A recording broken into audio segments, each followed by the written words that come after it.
सुधांशु त्रिवेदी, आपसे अब सवाल है, युद्ध जारी रहा तो आने वाले दिनों में भारत के लिए बड़े कठिन होंगे, महंगाई बढ़ेगी, हाँ या ना?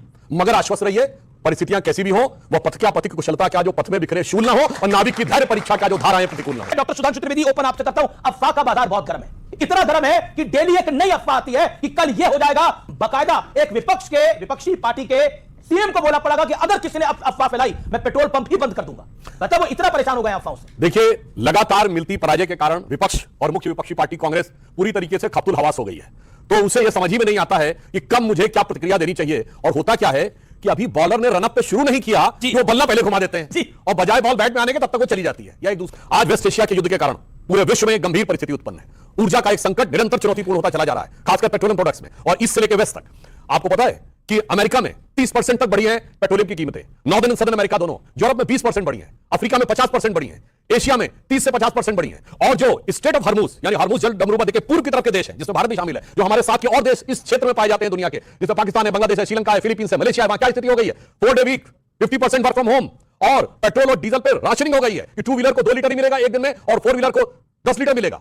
इसके बावजूद इन विपरीत परिस्थितियों में जिस कुशलता के साथ प्रधानमंत्री श्री नरेंद्र मोदी जी ने काम किया है, विपक्ष की स्थिति तो यह है कि दुनिया के समुद्र में सुनामी आई हुई है और अगल बगल के जहाज उलट पलट गए हैं, मगर वो कह रहे हैं हमारे जहाज को झटका लग रहा है, उसके लिए सुनामी को मत देखो, हमारे जहाज के कैप्टन को देखो। मगर प्रधानमंत्री जी ने क्या किया है?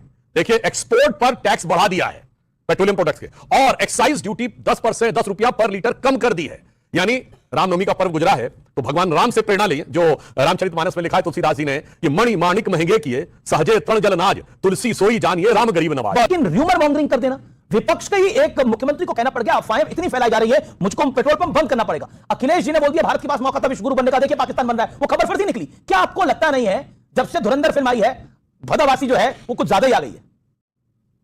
निगहबा कुछ निजामे गुलसिता कुछ और कहता है, परिंदा कुछ शजर कुछ आसियां कुछ और कहता है, सभा से ताजगी गुंचों से खुशबू गुल से बू गायब, चमन का हाल कुछ है बागवा कुछ और कहता है। अब खुद सुधांशु त्रिवेदी जी कह रहे हैं कि ऊर्जा का गंभीर संकट आया हुआ है पूरे एशिया में, अड़ोसी पड़ोसी देशों के नाम लिए, अड़ोसी पड़ोसी देशों के नाम लिए, वहां भी संकट है, वहां भी संकट है, वहां राशनिंग हो रही है, वहां महंगा हो गया है। तो हमने ऐसी कौन सी मतलब अलादीन का चिराग हमारे पास है कि हमारे यहाँ कोई संकट ही नहीं है? क्या अचानक हो रहा है? क्या जो गैस सिलेंडर ब्लैक में बिक रहे हैं ये गलत बिक रहे हैं?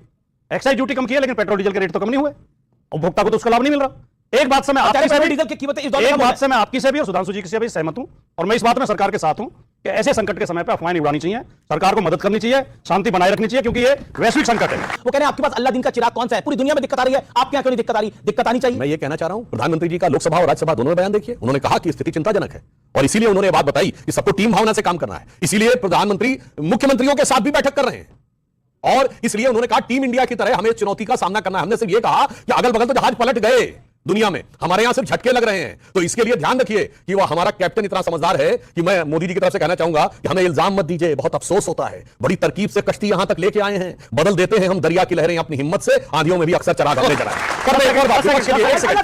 अलादीन चिराग मैंने ये नहीं कहा कि अब बता रहा हूं, अलादीन चिराग नहीं, लंबी सोच। जैसे 1991 में भी आया था, जब हम लोग बच्चे थे, पढ़ते थे, खाड़ी युद्ध हुआ था, जब इराक में अमेरिका का अटैक हुआ, इराक ने कुवैत पे कब्जा किया, अरे आधी ट्रेनें बंद हो गई थी। गैस और वो तो छोड़िए, उस जमाने में कितने लोगों के पास गैस कनेक्शन थे? 2014 में 11 करोड़ गैस कनेक्शन थे, आज 36 करोड़ गैस कनेक्शन है। आज से 15 साल पहले कितने लोगों के पास 2 व्हीलर और 4 व्हीलर थे? आज भारत में 8.5 करोड़ ऑटोमोबाइल है। इसके बावजूद ये संकट नहीं, और मैं चुनौती से कहता हूं उस समय के संकट में अटल जी अडवाणी जी का एक बयान दिखाइए 1991 में जो सरकार के खिलाफ बोला हो। ये होता है सकारात्मक दृष्टि से साथ लेके चलना और सरकार का समर्थन करना। हां, मगर जहां तक वर्तमान परिस्थिति की बात है तो मैं सिर्फ ये कहना चाहूंगा, जमाखोरी नहीं करनी चाहिए, पर संयोग की बात है, संभल में जो एक अब्दुल रेहान पकड़ा गया जिसके घर पर 55 सिलेंडर थे, तो वो माना जा रहा है समाजवादी पार्टी का ही कार्यकर्ता था। तो आपदा में अवसर ढूंढने का प्रयास जो विपक्ष कर रहा है उसको बाज आना चाहिए। वही बात मोदी जी बोले कि भाई संकट है तो महानता, वही बात हम कहते हैं तो अफवाह।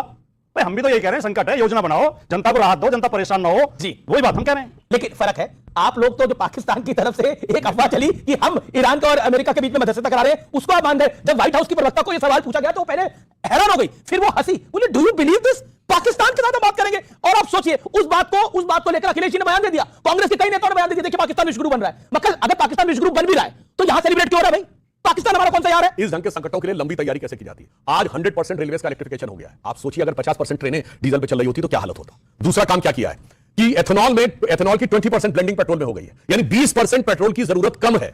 तीसरा काम क्या किया है? इलेक्ट्रिक व्हीकल्स का प्रयोग बढ़ाया है 2 व्हीलर और 4 व्हीलर में। अगर ये सारी की सारी चीजें नहीं की होती तो आप सोचिए कि कितना गहरा संकट आज हमारे बीच में होता। और जहां तक मध्यस्थता वाली बात है तो मैं एक और बात कहना चाहता हूं, मध्यस्थता का शौक पिछली सरकारों को बहुत था, उस मध्यस्थता के कारण हम लोग की अवस्था बहुत खराब होती चली गई। मगर आज सुनिए, ईरान कहता है कि वो हमारा दोस्त है और ईरान ने हमारे टैंकर भेजे। और कौन सा टैंकर? कतर, जिसके ऊपर ईरान ने अटैक किया, उस कतर से गैस का टैंकर भारत की तरफ आया। यह दर्शाता है कि भारत दोनों को साथ में लेकर चलने में किस तरह सक्षम है। ये इन पर प्रभाव ना पड़े। एक बार दिल पे हाथ रखिए, एक बार दिल पे हाथ रखिए, मेरे लिए कर रखिए कुलदीप भाई, दिल पे हाथ रखिए, दिल पे हाथ रखिए। बताइए हमारे अगल बगल के मुल्कों में क्या हाल है, यूरोप में क्या हाल है, अफ्रीका में क्या हाल है, इसके अलावा बाकी चाइना में क्या हाल है, और हमारे यहाँ पर पेट्रोल डीजल महंगा नहीं हुआ है, सही दामों में अमीर जी, पूरी आप कैसे तुलना कर सकते हैं? हमारे सिर्फ काले बादल दिख रहे हैं। अमीर जी, भारत की तुलना हो नहीं सकती। हम विश्व गुरु हैं, विश्व गुरु। हम गुरु भंडार मजाक नहीं मत बोलिए, है, हम विश्व गुरु हैं, आप समझिए। मजाक मत बोल रहे हैं। भंडार नहीं है, हम विश्व गुरु हैं। क्या तुलना कर रहे हैं? जब से प्रधानमंत्री जी आए इस देश के अंदर क्या हो रहा है? नोटबंदी के लिए जाइए, अगर ठीक ना होता मुझे फांसी लटका देना। नोटबंदी में लोग लाइनों में लगे, 99% ज्यादा करेंसी वापस आ गई। काले काले आज तक बता पाए, आज तक नहीं बता पाए ये लोग। क्या है? एक सेकंड, कुछ नहीं नोटबंदी के लिए मेरा क्या कहते हैं? फिर खाकी में लग जाओ, फिर ऐसा लग जाओ।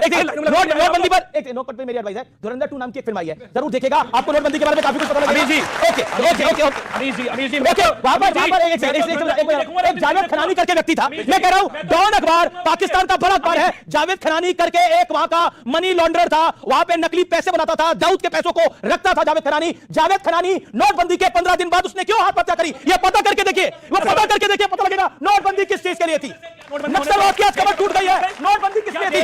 31 मार्च आने वाला है, नोटबंदी किस लिए? देखिएगा, मैं कहता हूं सब देखिएगा, और साथ में एफ-15 फाइल जरूर देखिएगा, जरूर देखना। कहां है F-15 दिखाओ, देखिएगा, कहां दिखाओ, कहां नहीं है आप लोग कहां है F-15 फाइल दिखाओ तो। अरे प्रधानमंत्री का नाम 10 बार आया होगा, कहां है, लीजिए, कहां है, चेक कर लीजिए ना। उस पर राजीव राहुल गांधी का भी नाम है, उस पर सोनिया गांधी का भी नाम है, उस पर पॉप जॉन का भी नाम है, उस पर महात्मा गांधी का भी नाम है, जूलियस सीजर का भी नाम है। क्या बात कर रहे हैं? जूलियस सीजर भी आपके। वैसे F-15 फाइल की बात हो रही है, F-15 फाइल में देखिए नाम क्या बात है, तो महात्मा गांधी का भी नाम है F-15 फाइल के अंदर। क्या करिएगा साहब, you are very learned man, बड़े एक्सपीरियंस्ड है, how do you rate it as a true Indian, as a former diplomat? अभी आपने पूछा है नोटबंदी का, आपने जिक्र किया सर, वो सिक्योरिटी रीजंस के लिए की गई थी। जो आपने जिक्र किया है कि पाकिस्तान में नोट छपते थे, वो नेपाल जाते थे सर, नेपाल से भारत में आते थे, वो हमारे लिए एक समस्या। मैं इकोनॉमिस्ट हूं सर, हम लोग जानते हैं किस तरह से वो डिस्टेबलाइज करने की कोशिश कर रहे थे। तो नोटबंदी का जो इफेक्ट था वो बहुत पॉजिटिव था, क्योंकि दूसरी चीज सर, भारत के विश्व जो दूसरी चीज सर आपने अभी जिक्र किया था कि इजराइल और अमेरिका एक तरफ और ईरान दूसरी तरफ। सर मैं एक चीज पूछना चाहता हूं, डिप्लोमेसी में मुझे 52 साल हो गए, कूटनीति में 75 साल की मेरी उम्र है।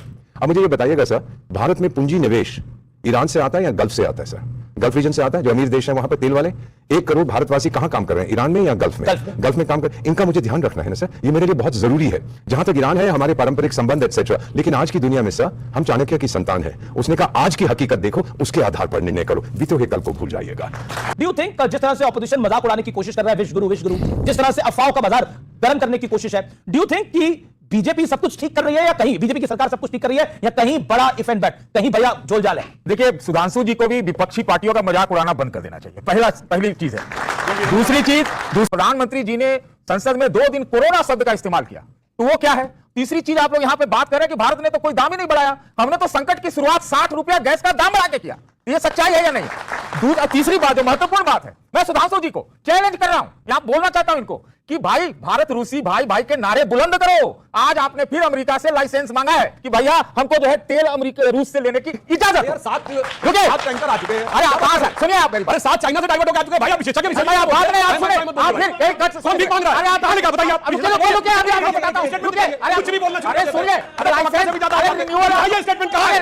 अमेरिका ने इधर ईरान की तरफ वार किया है, उसके खिलाफ उल्टा सैंक्शन लगाने की जरूरत है, उल्टा सैंक्शन लगाओ। अच्छा ओके दीपक, अब मैं बताना चाहता हूं इनकी नियत क्या है। आप सब लोग याद करिए, रशिया यूक्रेन की लड़ाई हुई तो ये कह रहे थे ह्यूमैनिटेरियन ग्राउंड पे हम लोग यूक्रेन को सपोर्ट क्यों नहीं कर रहे हैं, हम रूस के खिलाफ क्यों नहीं वोटिंग कर रहे हैं? वोट करने के लिए कह रहे थे संयुक्त राष्ट्र में, जबकि सबसे ज्यादा तेल हमारा रूस से आ रहा था, ब्रह्मोस मिसाइल रूस से आ रहा था, 60% डिफेंस इक्विपमेंट रूस से आ रहे थे। अब आइए, जब इजराइल और हमास में लड़ाई हुई, गाजा से हमको देना नहीं आता है, इजराइल से हमारा साइबर सिक्योरिटी, डिफेंस इक्विपमेंट और इंटेलिजेंस के इक्विपमेंट आते, इजराइल के खिलाफ क्यों नहीं बोल रहे हैं? फिर कहते हैं अमेरिका से लड़ो, अमेरिका हमारा सबसे बड़ा ग्लोबल ट्रेड पार्टनर है, $150 बिलियन का ट्रेड होता है, $45 बिलियन का सरप्लस है, तो उससे लड़ जाओ। यानी जहां जहां भारत की शक्ति है, और अपना मुद्दा कैसे पलटते हैं कि जब जिस देश, अब ईरान से है तो आप कहते हैं साहब अब अमेरिका से लड़ जाओ, और जब कहते हैं अब जैसे अभी वोरा साहब ने बताया, अरे भाई बहरीन, कतर, सऊदी अरब, जेद्दा, अबू धाबी, यहां से हमको रेमिटेंस आता है, नहीं अब इनके खिलाफ लड़ाई तो उनमें आपस में है ना, सब एक दूसरे को मार रहे हैं। इसलिए मैं कहना चाहता हूं चिंता मत करिए, जब जब लड़ाई हुई है हजारों सालों के इतिहास में, भारत ने दुनिया को एक नई राह दिखाई है। ये वही ईरान है जो आज दुखद स्थिति में है, जहां पहले उज्ज्वल अग्नि जला करती थी हर घर में, जिस पे अटल जी की कविता की मुझे ये पंक्ति याद आती है कि दुनिया का इतिहास पूछता रोम कहां, यूनान कहां है, घर घर में शुभ अग्नि जगाता वो उन्नत ईरान कहां है, और दीप बुझे पश्चिमी जगत के, छाया जब बर्बर अंधियारा, तभी चीर कर तम की छाती चमका हिंदुस्तान हमारा। और अब सुनिए दीपक बोरा साहब, बार-बार हो रहा है पाकिस्तान जो है वो विश्व गुरु बन जाएगा, पाकिस्तान सहमति करवा रहा है ईरान और अमेरिका के बीच में, इसमें सच्चाई कितनी है बताइए जरा। वो विश्व डमरू है सर, विश्व गुरु नहीं है वो देश, उसकी कोई औकात नहीं है, ये तो आपको मालूम है कि वहां कोई मीटिंग नहीं होने वाली है। अब मैं एक मजेदार चीज आप सबको बताता हूं बेटा, वो कह रहा है जिहादिस्तान, क्या नाम है इस देश का? पाकिस्तान, क्षमा कीजिए। तो उसने कहा है कि मैं मध्यस्थता करूंगा इजराइल और ईरान के बीच, सुन लीजिएगा, और ईरान कहता है मैं जिहादिस्तान और अफगानिस्तान के बीच मध्यस्थता करूंगा, तो आपस में मध्यस्थता करेंगे ये लोग। देखिए मजाक इतना ही मैं कहूंगा, हमने देखी है जिहादिस्तान की हकीकत, लेकिन दिल के खुश रखने को गालिब ये ख्याल अच्छा है। जी और मैं भाटी साहब आपका रुख करता हूं। भाटी साहब, क्या आपको लगता है कि ये एक तरह से ओवर एक्साइटमेंट था कि पाकिस्तान ने एक फेक न्यूज फैलाने की कोशिश करी, पाकिस्तान के कुछ लोगों ने, कुछ ब्यूरोक्रेट्स ने, ये डिप्लोमेट्स ने फेक न्यूज फैलाने की कोशिश करी कि पाकिस्तान सेटलमेंट करा रहा है, और इंडियन पॉलिटिकल पार्टीज उस पर फॉल कर गई। फाइनली व्हाइट हाउस को कंडेम करना पड़ा और ऑब्जेक्ट करना पड़ा और बोला ऐसा कुछ नहीं है, and they laughed about it. Do you think कि भारत को या फिर मोदी को छोटा दिखाने में आप लोग पाकिस्तान को बड़ा दिखा देते हैं? नहीं, देखिए, अगर हम मोदी जी को छोटा दिखाएंगे पाकिस्तान के सामने तो हम खुद छोटे हो जाएंगे। पाकिस्तान की, हमारे राजनीतिक लड़ाई कितनी भी हो, भारत के आदमी के सामने पाकिस्तान की कोई हैसियत नहीं है। हमारे प्रधानमंत्री के सामने उनके प्रधानमंत्री की कोई हैसियत नहीं है। और वो एक आपने जो कहा फेक न्यूज, पहले तो न्यूज के तौर पर आई थी, तब उस पर रिएक्शन आ गया, बाद में पता लगा फेक न्यूज है। लेकिन मैं एक बात कहना चाहता हूं कि आज हमें मुझे बहुत ज्ञान प्राप्त हुआ, इतनी कई किताब पढ़ के इतना ज्ञान मिलता है। सुधांशु जी ने जो हमें ज्ञान दिया कि अगर देश में महंगाई है, सिलेंडर महंगे बिक रहे हैं, पेट्रोल डीजल महंगे, उसके लिए केजरीवाल जी जिम्मेदार हैं। अगर जमाखोरी हो रही है तो उसके लिए अखिलेश यादव, झूठ मत बोलिए, मैंने उसके लिए अखिलेश यादव जमाखोरी राज्यों का विषय है। आप बोलिए तो झूठ मत बोलिए कि केजरीवाल जिम्मेदार है, मैंने नहीं कहा। केजरीवाल कानून व्यवस्था अगर खराब है कहीं तो उसके लिए ममता बनर्जी जिम्मेदार है। अगर देश में बेरोजगारी है तो उसके लिए नेहरू जी जिम्मेदार हैं। मोदी जी को आलू छीलने के लिए प्रधानमंत्री बना गया, बढ़िया से आलू छील रहे हैं। ये हमारा ज्ञान प्राप्त हुआ। मोदी जी किसी बात के लिए जिम्मेदार नहीं है, वो गैर जिम्मेदार है बिल्कुल पूरी तरह। सबसे बड़े जिम्मेदार नेहरू जी हैं भारत के इतिहास में। जो कुछ गलत हो जाए नेहरू जी जिम्मेदार। सुधांशु जी, वो कह रहे हैं कि मोदी जी आलू छील रहे हैं सबके लिए, केजरीवाल, नेहरू जी, अखिलेश जी सब चीजों के लिए जिम्मेदार है। जो कुछ इन्होंने बोला, मैं पूछना चाहता हूं आज महंगाई की दर कितनी है, बेरोजगारी की दर कितनी है, बताइए। जिम्मेदार तो नेहरू जी हैं। आप बताता हूं, नेहरू जी है तो सुनिए, राम मनोहर लोहिया जी को तो मानते हैं, उनकी किताब है कल्पिट्स ऑफ पार्टीशन, जिसमें राम मनोहर लोहिया खुद लिखते हैं कि नेहरू जी का प्रधानमंत्री बनने का जो निर्णय था वह गलत था, और जवाहरलाल नेहरू के अंदर इतनी ईर्ष्या थी कि वो दूसरे व्यक्ति को बर्दाश्त नहीं करते। वो लोहिया को तो मानते हो ना? अरे भैया, ये 50 साल तक लड़ा है नेहरू के लोगों से, तब ये लीड में रहते थे, हम लीड में रहते थे, मगर आज नेहरू के पक्ष में जाके खड़े हो गए। लोहिया जी को 1946 में, सुनिए, जब नेहरू प्रधानमंत्री बने 2 सितंबर 1946 को गुलाम हिंदुस्तान में वेवल ने शपथ दिलाई और क्वीन की निष्ठा की शपथ, यूनियन जैक झंडे के नीचे, तो लोहिया जी को भी कहा गया था उसमें शामिल हो जाए। लोहिया जी ने मना कर दिया था कि हम क्वीन की निष्ठा की शपथ नहीं लेंगे, मगर उस नेहरू के साथ आज आके कैसा समर्थन कर रहे हैं। इनके लिए एक लाइन याद आती है कि शाम तक सुबह की नजरों से उतर जाते हैं, इस कदर समझौतों पे जीते हैं कि जमीन ही मर जाते हैं। जी, आप राजपाल भाटी, फिर ऑडियंस के कुछ सवाल ले रहा हूं। हम समाजवादी हैं, हम सत्ता के अहंकार से लड़ रहे हैं। उस समय नेहरू में सत्ता का अहंकार था, उनसे लड़े। आज मोदी जी बोले सवाल क्या आपका? सर, सबसे पहला सवाल मेरा आपसे है, सरकार से है। सरकार की तरफ से आप पक्ष रखना है। आपने पाकिस्तान की बात कर ली, आपने श्रीलंका की बात कर ली, आपने पूरे देश विदेश की बात कर ली। आपने ये क्यों नहीं कहा कि दिल्ली में जो जमाखोरी हो रही है, जो दिल्ली में कालाबाजारी चल रही है, दिल्ली में 5000 रुपए का सिलेंडर बिक रहा है, तो दिल्ली से हम शुरुआत करते हैं कालाबाजारी और जमाखोरी बंद करने का। पंजाब से शुरू कर लिए, पंजाब से शुरू कर लिए, हिमाचल से शुरू कर लिए। तो एक काम करते हैं ना, पंजाब हिमाचल सबको उठा करके जहां जो बड़े बड़े नेता है कांग्रेस और आम आदमी पार्टी के, उनमें से किसी को प्रधानमंत्री बना दिया तो मोदी हट जाए। सीधी सी बात है। अगर मोदी को कालाबाजारी नहीं कम करवानी है दिल्ली में, या फिर उनके जो मुख्यमंत्री बनाए गए, मोदी जी को हटाने के लिए तो चुनाव जीतना पड़ेगा ना, चुनाव जीतने दे बेटा। अरे तो वो मुझे लगता है कि भाई साहब ने न्यूज़ कालाबाजारी का एंटी वाला कानून हमारी राज्य सरकार ने लागू कर दिया, और संबल में जो पकड़े गए हमारी सरकार है। पकड़ा कौन गया? नाम याद है? अभी मैंने बोला याद है। अब यही होता है कि आप ये पूर्वाग्रह किस्तों के सुनते थे। अब्दुल रेहान है समाजवादी पार्टी के कार्यकर्ता, 55 सिलेंडर घर के अंदर बरामद हुए। देखिए, वो धुरंधर फिल्म है, जमाली का एक डायलॉग है, बच्चा है तो मेरा फेंटा पिला के लाता हूं। देखिए, राजनीति फेंटा नहीं है, इसमें चुनाव जीतना पड़ता है तभी कोई आ सकता है, ऐसे कोई प्रधानमंत्री नहीं बनता। सर मेरे सर, वो तो रील का जमाना है, हर 10 सेकंड में रील ही बदल जाती है। लेकिन बोला साहब, that's my question to you, Trump के बारे में आप क्या कहना चाहते हैं? कि ट्रंप इस समय फंसे हुए हैं, how do you rate him and what is your take on Donald Trump? कुछ लोग उनको मैकडोनल्ड ट्रंप कहते हैं क्योंकि वो तो बिजनेसमैन है, लेकिन मैं इतना बताऊंगा सर, हमारी फॉरेन पॉलिसी में एक अहम प्रिंसिपल है, उसको कहते हैं स्ट्रेटेजिक साइलेंस। अच्छा ठीक है, अगर आप अपने आपके दौर में ट्रंप होते तो आप उनको कैसे हैंडल करते? एक लाइन। मैं तो कहता मिस्टर प्रेसिडेंट, बड़ा अच्छा लगा आपसे मिलकर। और क्या कहता है, उसको नाराज करने से मुझे क्या मिलेगा सर? क्या आपने भी देखा था महाभारत में, रामायण में भी देखा था, कई बार ऐसे मुद्दे आते हैं जहां पर पार्टी शांत हो जाती है। बी साइलेंट, क्योंकि वही आपकी ताकत है। कई बार कूटनीति में कहते हैं जो हम, एक minute sir, let me complete sir, I didn't sir, मुझे खत्म कर लेने दीजिए। जो हम कहते हैं वो बहुत अहम है, जो नहीं कहते वो उससे ज्यादा है। बहुत बढ़िया बात है। एक सवाल, एक मैं भी आपको बता रहा हूं, मैं आपके पास ही आऊंगा इसके बाद। लेकिन बोरा साहब, एक चीज बार-बार इंडिया की फॉरेन पॉलिसी में बड़े सारे क्वेश्चन मार्क लग रहे हैं। आपको क्या लगता है, हम कुछ सही कर रहे हैं या हम अधिकतर चीजें गलत कर रहे हैं? अधिकतर सही कर रहे हैं, कुछ चीजें गलत कर रहे हैं, कैसे आप कैसे समन्वय देखते हैं? मेरा मानना है सर कि आप मोदी को कैसे रेट करते हैं? 52 साल की कूटनीति में जो मैंने सरकारें देखी हैं, चाणक्य ने कहा था एक देश को अगर महान होना है सबसे पहले लीडरशिप उसकी ठीक होनी चाहिए। आई बिलीव, मेरा मानना है, मैं सच्चे दिल से कह रहा हूं, आज भारत के पास सर्वश्रेष्ठ लीडरशिप है सर। पहले मैंने ये नहीं देखी।